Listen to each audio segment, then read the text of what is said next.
Inaasahang bibilis at lalakas pa ang pagbibigay babala ng pamahalaan sa ating mga kababayan sa panahon ng kalamidad.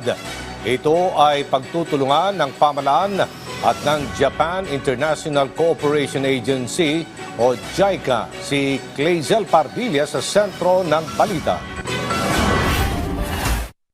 Lalo pang paigtingin ng Pilipinas at ng Japan International Cooperation Agency o JICA ang pagtutulungan sa pagpapahusay ng early warning system sa bansa kasunod ng mga nagdaang bagyo. Ang early warning system ay isang mekanismo na ginagamit sa pagbibigay ng mabilis na babala sa mga paparating na panganib o sakuna. Tinalakay ang paksang yan matapos ang courtesy call ni JICA President Dr. Tanaka Akihiko kay Pangulong Ferdinand R. Marcos Jr. sa Malacanang. Ayon sa Pangulo, mahalaga ang mga bagong teknolohiya para tugunan ang mga hamong kinaharap dulot ng climate change.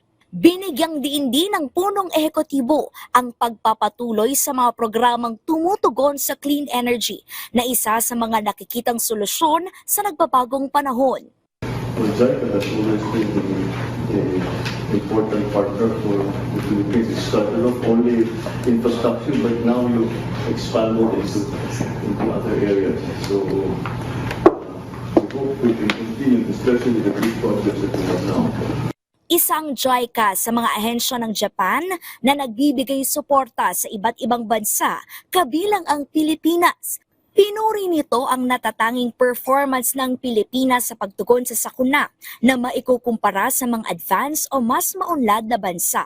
Maituturing anyang mababa ang bilang ng mga naitalang casualty o nasawi sa Pilipinas sa kabila ng dami ng mga bagyong tumama sa ating bansa.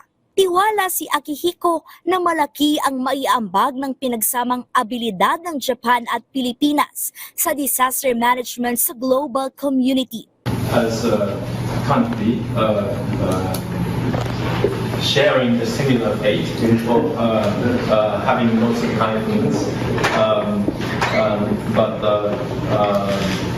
really the recent experiences reinforce us to continue our collaborative work in order for disaster risk reduction. At bilang bahagi ng pagpapabuti sa paghahanda sa mga sakuna, nakikipagtulungan ng Presidential Communications Office sa JICA upang maging digitalize ang PTV4 sa pamamagitan ng digital terrestrial television broadcasting nito.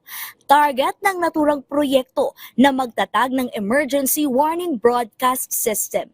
Clazel Pardilla para sa Pambansang TV sa Bagong Pilipinas.